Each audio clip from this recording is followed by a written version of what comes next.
और उनके बच्चे जो संपन्न हैं, उनके बच्चे लैपटॉप और कंप्यूटर से पढ़ाई कर रहे हैं। ये हमारे बच्चे जो है कैसे पढ़ेंगे? इस पे आप लोग सोचिए, इस पे आप लोग सोचे कभी कि बच्चे बर्बाद हो रहे हैं, ये इनको कैसे बचाया जा सकता है? उनका तरीका मैं बताने आया हूँ आपको कि आप लोग जो है गांव में एक दो लोग जो पढ़े लिखे लोग हों, उनको बुलाइए कि भैया संध्या के 1 घंटा 2 घंटा लड़कियों को बैठा के पढ़ाई देवा करो। तो शाम को 1 घंटा निःशुल्क कोचिंग चलवाइए। बच्चों से पैसा मत लीजिए, पैसा हमारा संगठन देगा। पैसा उसका तरीका मैं बता रहा हूँ। गांव के लोग, आप लोग 10 रुपया, 20 रुपया, 50 रुपया चंदा लगाइए, चंदा लगाइए गांव के लोग। एक टीचर की जिम्मेदारी आप लोगों को स्वयं निभानी होगी। उसका तरीका मैं बता रहा हूँ, कैसे निभाओगे आप जिम्मेदारी उसको।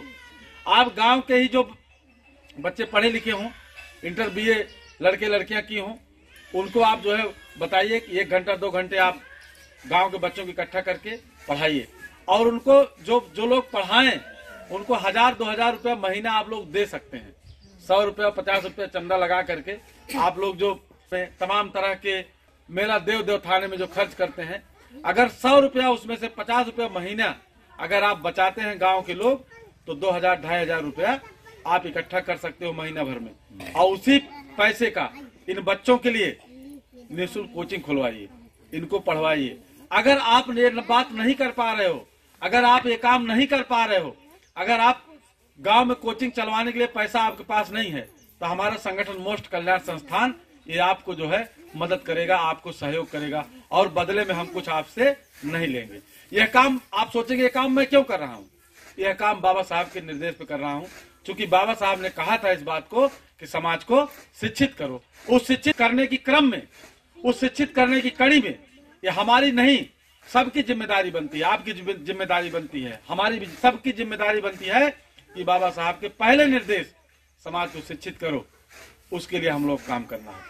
अगर काम नहीं करोगे आप उस पे, आने वाली पीढ़ी बर्बाद हो जाएगी, इसको आप बचा नहीं पाओगे। यह चीज आप लोग सोचिएगा, विचार करिए। जैसे अभी कुछ लोग कह रहे थे कि वहां क्या मिलेगा, यहाँ आने से क्या मिलेगा, यह चीज आप लोग सोचिए। इन बच्चों की पढ़ाई को बचाना है।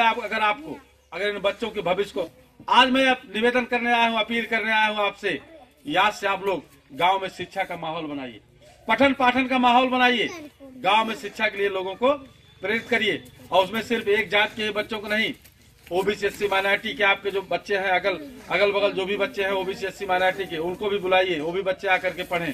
पहला काम ये हो गया। दूसरी चीज,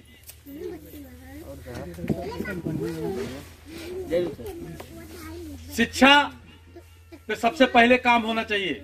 ये बात मैं कह के जा रहा हूँ यहाँ। हाँ, आप लोग अगर शिक्षा पे काम करते हो, चूंकि मैं जबरदस्ती नहीं कर सकता, मैं अपील ही कर सकता हूँ, मैं सिफारिश ही कर सकता हूँ, मैं सहयोग करने के लिए तैयार हूँ, मैं सहयोग करने के लिए तैयार हूँ। आप इस काम को करिए। और आपको लगता होगा, हो सकता है आप कुछ लोगों को लगता होगा कि हम दूसरी जगह के, हम दूसरे जात के हैं, लेकिन मुझे पता है कि आप हमारे भाई हो। मैंने उस वल्दियत को, उस इतिहास को पढ़ा है जिसमें लिखा हुआ है कि चमार लोहार कहार ये भाई हैं। उस वल्दियत को मैंने पढ़ा है। उस जानकारी के बाद मैं चाहता हूं कि ये बच्चे हमारे हैं, इन बच्चों के लिए पढ़ाई के लिए अगर खर्च की जरूरत पड़े तो हम लोग उसके लिए सहयोग करने के लिए तैयार हैं, और उसके लिए सहयोग करेंगे। आप लोग इस काम के लिए आगे आइए। अगर आप लोग इस काम के लिए आगे आते हो, मान लीजिए कोचिंग आप लोगों ने खुलवाया है और पैसा आपके पास कम पड़ रहा है, जितना पैसा महीने में कम पड़े, आप हमारे नवीन जी से जो है बता दीजिए इतना। जैसे मान लीजिए आपने 1500 रुपया आपको महीने में इकट्ठा हुआ, और टीचर जो है ले रहा है 3000 रुपया, टीचर को 3000 दे रहे हैं, तो 1500 रुपया कम पड़ रहा है आपका। आप हमारे नवीन जी से बताइए कि भैया कोचिंग शुरू की, लेकिन पैसा कम पड़ता बा, तो पैसा जितना कम पड़ेगा उतना पैसा हमारा संगठन आपको हर महीने दिया करेगा। लेकिन कि आप लोग जो पैसा नाजायज बर्बाद कर रहे हो, उस पैसे को नाजायज बर्बाद करना बंद कर दो। उस पैसे को आपको बचा करके कहाँ खर्च करना है? शिक्षा पे खर्च करना है, पढ़ाई पे खर्च करना है, क्योंकि शिक्षा से बड़ा दान और कोई दूसरा बड़ा दान नहीं होता है। यह चीज आप लोग करिए। इसमें जितना कम पड़ेगा पैसा, उतना पैसा हमसे, हमारे संगठन से, हमारे संगठन के पदाधिकारी हैं नवीन जी, इनसे आप लोग लीजिए, इनसे आप बताइए, संगठन आपको पैसा देगा। ऐसा नहीं है, हम बहुत बड़े अरबपति नहीं है, लेकिन चूंकि मैं मिशन का काम कर रहा हूँ, बाबा साहब के मिशन पे काम कर रहा हूँ, तो बड़े बड़े इंजीनियर डॉक्टर्स जो आज बाबा साहब की बदौलत बड़े बड़े पद पे हैं, वो हमको बुला बुला करके 10,000 5,000 रुपया सहयोग देते हैं। वो हमको बुला करके देते हैं सहयोग। मैं यहाँ आपसे पैसा नहीं लूंगा, एक भी पैसा मांगने नहीं आया हूँ। आपको पैसा मैं दूंगा, हमको पैसा मिलता है, ऐसा नहीं कि मैं इंटर कॉलेज नौकरी इतनी बड़ी नहीं है कि हम सबको पूरे जिले को जो है, लेकिन हमको बड़े बड़े लोग पैसा देते हैं, क्योंकि उनको पता है कि श्यामलाल निषाद बाबा साहब के मिशन को आगे बढ़ा रहे हैं। पहला काम तो मेरे साथ ही ये हो गया शिक्षा पे। तो क्या मैं मान लूं शिक्षा के लिए आप लोग काम करेंगे, बाबा साहब के बताए हुए रास्ते पे चलते हुए यहाँ शिक्षा के लिए कोचिंग खोलने का या इस तरह से प्रयास करेंगे आप लोग, ऐसा माने हम? कितने लोग तैयार हैं बात से? ये बात होना चाहिए। निःशुल्क कोचिंग चलनी चाहिए, बच्चे घूमे टहले दिन भर। इनका दिमाग जो है, देखिए बच्चे जो होते हैं उनका दिमाग खाली स्लेट होता है, खाली खाली होता है एकदम, उसमें जो भरोगे वही जाएगा। आज अगर बच्चे इसको सीखेंगे तो यही चीज जो जीवन भर जो है उसका, और सबसे ज्यादा सीखने की उम्र, सबसे ज्यादा अच्छी उम्र यही होती है बच्चे की। इस उम्र में किशोरावस्था तक बच्चों को सबसे ज्यादा अच्छी उम्र मानी जाती है सीखने सिखाने की। इस उम्र में इनको जो है पढ़ाई की तरफ प्रेरित करिए, सरकार के भरोसे मत रहिए।